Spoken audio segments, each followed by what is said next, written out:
King Solomon was the wisest man who ever lived, loved by God, surrounded by glory, yet he slowly drifted into darkness. As Solomon bowed to foreign gods and women that broke his covenant with the Lord, the very kingdom he built began to crack beneath him. Enemies rose, God's voice grew silent, and the son who would inherit it all stood at a dangerous crossroads. What happens when wisdom is lost, and a kingdom is left to pride and rebellion? If you want to uncover the powerful lessons hidden in Solomon's final days, don't forget to like, subscribe, and turn on the notification bell so you don't miss a moment of this unforgettable journey. And also share this video with someone you love and care about. Now let's dive in. The golden days of King Solomon were unlike anything the world had ever seen. From the edge of the deserts to the shores of distant seas, stories spread about the king in Jerusalem, how he ruled with wisdom deeper than the oceans and built a kingdom rich as gold itself. Solomon, son of David, sat on a throne unlike any other, covered in ivory and overlaid with pure gold, guarded by statues of lions, shining under the splendor of heaven. But Solomon's greatness didn't begin with riches. It began with a prayer. Years earlier, when Solomon was young and had just become king, the Lord appeared to him in a dream and said, "Ask what I shall give you." Solomon didn't ask for gold, or power, or the defeat of his enemies. Instead, he asked for wisdom to govern God's people. God was pleased. He gave Solomon wisdom like no man before or after him, and because Solomon's heart pleased the Lord, God also gave him riches and honor beyond imagination. Kings would come from far away just to hear the wisdom of Solomon and bring him treasures in return. And Solomon's fame grew and grew. He built the temple of the Lord, a place so holy that even the priests could not stand to minister when the glory of the Lord filled it like a cloud. It was the greatest structure Israel had ever seen, walls of stone and cedar, overlaid with gold, decorated with carvings of angels, trees, and flowers. In the center was the most holy place, where the Ark of the Covenant was placed beneath golden cherubim. Solomon also built a royal palace for himself, grand and wide, taking 13 years to complete. He designed cities, fortresses, gardens, and vineyards. He made silver as common as stones in Jerusalem. His ships brought gold from Ophir, and merchants filled the land with spices, jewels, and fine linen. Everything he touched seemed to turn to splendor. But it wasn't just his wealth, it was his mind. Solomon could speak about trees, from the mighty cedar of Lebanon to the tiny hyssop growing in cracks. He taught about animals, birds, reptiles, and fish. He wrote over 3,000 proverbs and more than 1,000 songs. His wisdom touched every part of life: justice, nature, human hearts, and the fear of the Lord. And then came a visitor who would leave the whole world talking, the Queen of Sheba. She had heard rumors of a king whose understanding was beyond measure. But she didn't believe them. She came to test Solomon with hard questions, bringing camels loaded with spices, gold, and precious stones. When she met him, she asked every question she had. Solomon answered all of them. There was nothing hidden from him. But it wasn't just his answers. She saw the food on his table, the seating of his officials, the servants in their robes, the cupbearers, and the burnt offerings he made at the temple of the Lord. She was overwhelmed.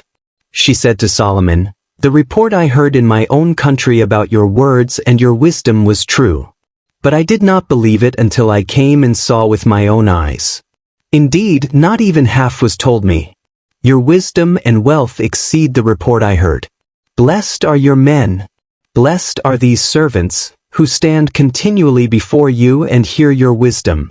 Blessed be the Lord your God, who has delighted in you and set you on the throne of Israel." The queen gave Solomon 4.5 tons of gold, a great quantity of spices and precious stones, gifts unlike any ever brought to Israel.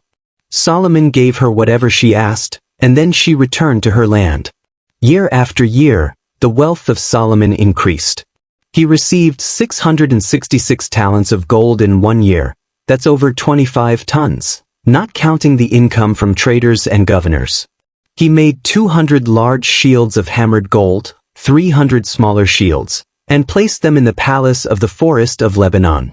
His throne had 6 steps, with lions on each side, and there was no throne like it in any kingdom.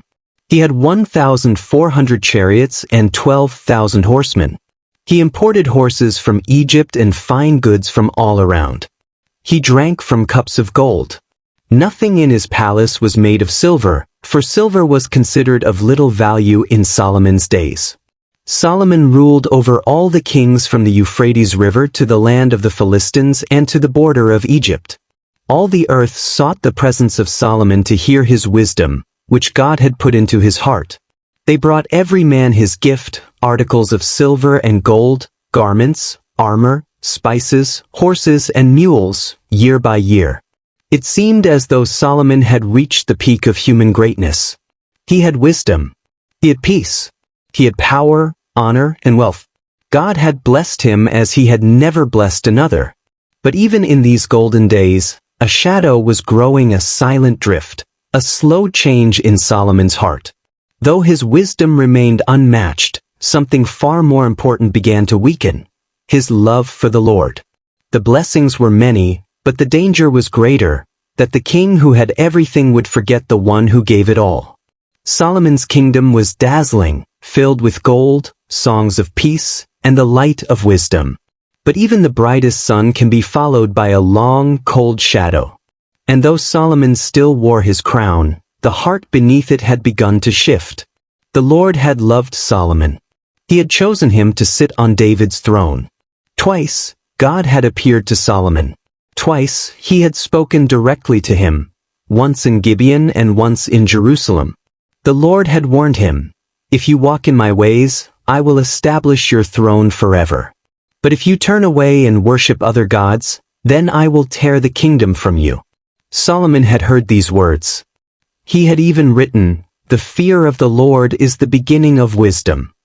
But something strange had begun to happen to the wisest man who ever lived. He stopped listening. At first, it was quiet. A little compromise here. A small disobedience there. But sin rarely screams, it whispers. And those whispers began to grow. God had given clear instructions for any king of Israel. Centuries earlier, Moses had written them in the book of the law, Deuteronomy 17. A king must not acquire many horses. He must not go back to Egypt. He must not take many wives, or his heart will be led astray. And he must not accumulate large amounts of silver and gold. Solomon broke every one of these commands. He imported thousands of horses from Egypt. Stables filled with proud stallions and chariots lined the cities of Israel. He amassed so much silver and gold that silver became worthless in the streets of Jerusalem. And worst of all, he loved many foreign women. Not just a few. 700 wives. 300 concubines. 1,000 women in all. These were not just any women. They were from the very nations God had forbidden Israel to marry: Moab, Ammon, Edom, Sidon, Heth. God had warned Israel long ago, "You shall not intermarry with them, for surely they will turn your hearts after their gods." Solomon ignored that warning. He loved these women with a love that went deeper than wisdom. He clung to them, listened to them, and slowly, quietly, his heart began to follow them. He who once built a temple for the one true God now began building shrines to false gods. First came Ashtoreth, the goddess of the Sidonians. Solomon built her a place of worship, where incense burned to a pagan queen of heaven. Then came Molech, the detestable god of the Ammonites, whose worship involved child sacrifice. Solomon, the king of Israel, built a high place for Molech in the valley near Jerusalem. And not just one. He built high places for all the gods of his foreign wives: Chemosh of Moab, Milcom of Ammon, and others whose names are long forgotten but whose altars rose like stains in the land of promise. And his wives? They bowed. They prayed. They burned incense. They offered sacrifices to their gods, and Solomon let them. No worse, he joined them. Solomon's heart, once pure and devoted to the Lord, became divided. His love for the Lord grew cold. He still ruled. He still judged. He still spoke words of wisdom. But inside he had changed. He who had once said, "Trust in the Lord with all your heart," now gave parts of his heart to gods who could not see or speak. And God saw everything. The Lord who had blessed Solomon beyond measure was now grieved. He had warned him. He had called him. And now Solomon had turned his back. The judgment came swiftly. God said to Solomon, "Since this is your attitude and you have not kept my covenant and my decrees, I will surely tear the kingdom away from you and give it to one of your subordinates." But then came mercy. "Nevertheless," God said, "for the sake of David your father, I will not do it during your lifetime. I will tear it out of the hand of your son. Yet I will not tear the whole kingdom from him, but will give him one tribe for the sake of David my servant and for the sake of Jerusalem, which I have chosen." God would not destroy Solomon, but his sin would tear Israel apart. Enemies began to rise.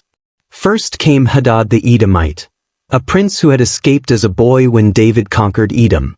He grew up in Egypt and returned to become a thorn in Solomon's side. Then came Rezin of Damascus, who gathered men and became king over Aram. He hated Israel and ruled over Syria, harassing the borders of Solomon's kingdom. But the most dangerous enemy came from within. His name was Jeroboam, a servant of Solomon, a capable man who rose to oversee the labor force of the tribes of Joseph. One day, as Jeroboam was walking outside Jerusalem, the prophet Ahijah the Shilonite met him. Ahijah wore a new cloak, and right there in the open field, he tore the cloak into 12 pieces. "Take 10 pieces for yourself," Ahijah said. "For this is what the Lord, the God of Israel, says, I am going to tear the kingdom out of Solomon's hand and give you 10 tribes. Only one tribe would remain under the house of David, Judah, so that God's promise to David would still stand." Jeroboam was stunned. He had no royal blood, but God had chosen him to rule most of Israel. Yet this was not a blessing, it was a sign of how far Solomon had fallen. When Solomon heard of this prophecy, he tried to kill Jeroboam. But Jeroboam fled to Egypt, seeking refuge under Pharaoh Shishak, where he remained until Solomon's death. Meanwhile, Solomon, once the glorious king, grew old. The fire that once burned in his heart for God had faded. The man who had written, "Above all else, guard your heart, for everything you do flows from it," had not guarded his own. He still sat on his throne. He still judged disputes.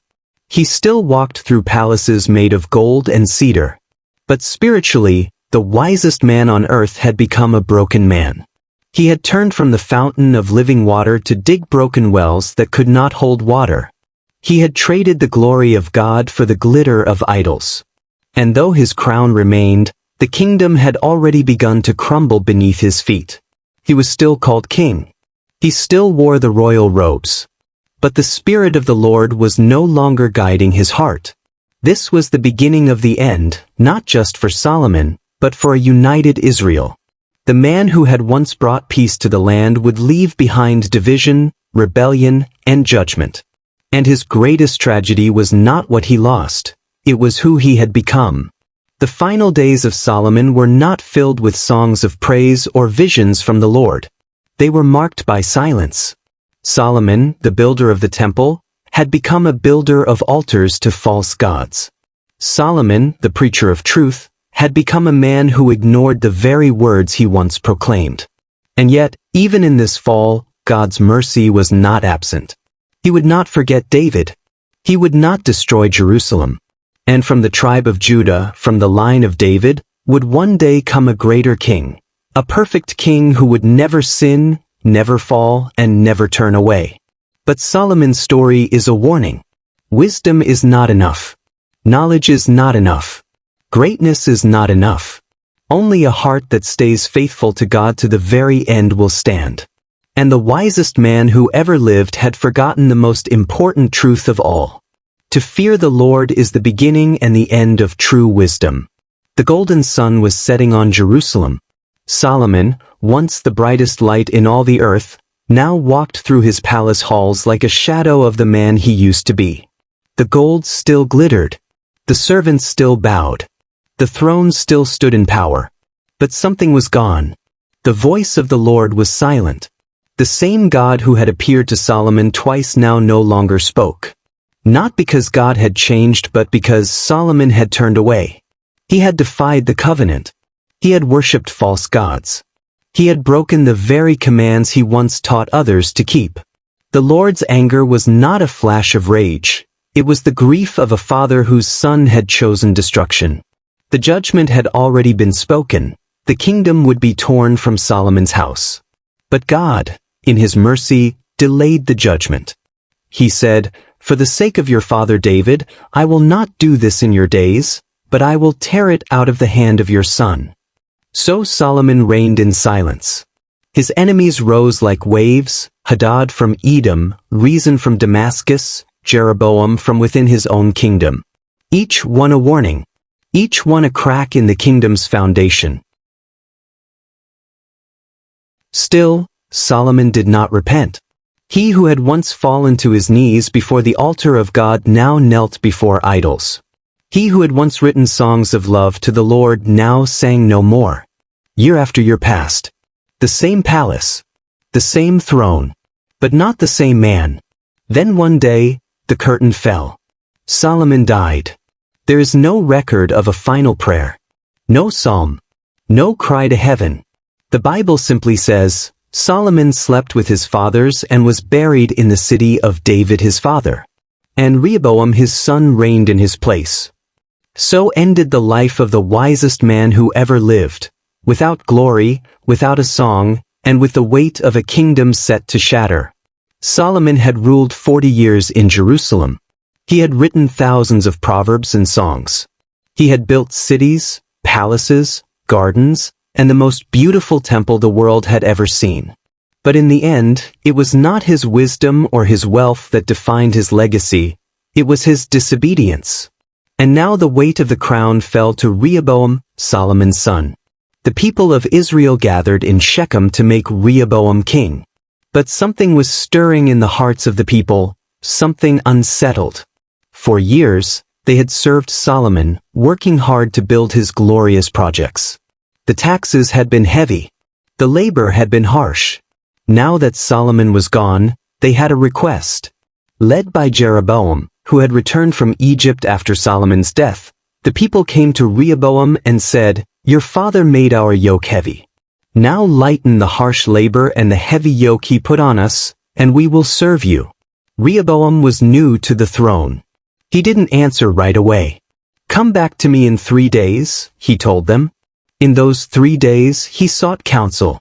First, he went to the elders, wise men who had advised Solomon for years. They told him, "If you will be a servant to these people today, and serve them and speak good words to them, they will be your servants forever."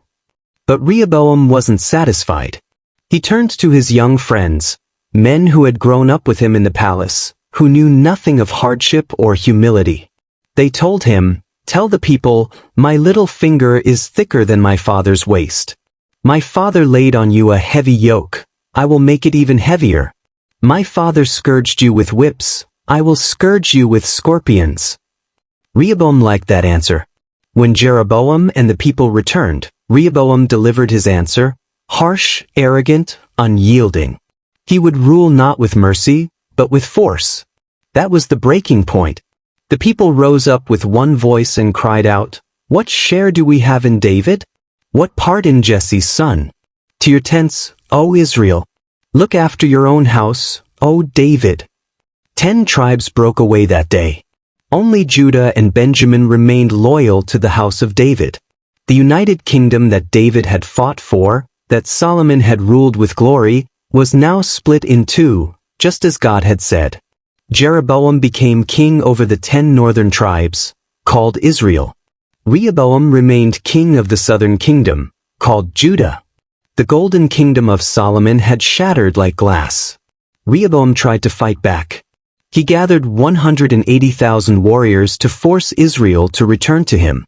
But the word of the Lord came through the prophet Shemaiah, saying, "This is from me. Do not fight against your brothers, the Israelites. Go home, every one of you." And they obeyed. But peace did not follow. Jeroboam, afraid the people would return to the house of David if they worshipped at the temple in Jerusalem, made a tragic decision. He set up 2 golden calves, one in Bethel and one in Dan, and said, "Here are your gods, O Israel, who brought you out of Egypt." He appointed non-Levite priests. He made up feast days. He led the people into sin. And so, both kingdoms, Israel and Judah, fell into darkness. One led by a rebellious servant, the other by the arrogant son of a fallen king. The kingdom that had once reflected heaven now echoed the sounds of rebellion and idolatry. And what of Solomon? His name was remembered, but not with joy. His books remained: Proverbs, Ecclesiastes, Song of Songs. And in his writings, you can hear the echoes of a man who once walked with God, who once saw truth clearly. But he did not finish well. His temple stood for a time, but centuries later, it would be destroyed because of the sins he helped unleash. His kingdom, once united, would never be whole again. He had wisdom. He had riches. He had power. But he lost what mattered most: a heart fully devoted to the Lord. It is believed by some that near the end of his life, Solomon may have written the book of Ecclesiastes, a book filled with sorrow, searching, and a haunting refrain: "Meaningless, meaningless, all is meaningless." If so, perhaps those were the words of a man who saw too late that chasing wealth, pleasure, and greatness apart from God leads only to emptiness. And yet, Ecclesiastes ends with a whisper of truth. "Fear God and keep his commandments, for this are the whole duty of man." Was that Solomon's final confession? Was that the cry of a repentant heart in his last days? The Bible does not say. We are left to wonder. But we are not left without a lesson. Solomon's life is a warning to every heart that begins with God but then strays. His story shows us that starting well is not enough. Even the wisest can fall. Even the strongest can stumble. Even the most gifted can be lost if they lose their love for God. Solomon had everything, but he didn't finish faithful. And yet, even in judgment, God remained faithful. Though the kingdom was torn, though the kings of Israel and Judah would mostly walk in sin, God's promise to David still stood. Generations later, in the town of Bethlehem, a baby would be born in a stable, a descendant of David, from the tribe of Judah. His name was Jesus. He would be the true king, the one greater than Solomon, a king who would never sin, never turn away, never fall.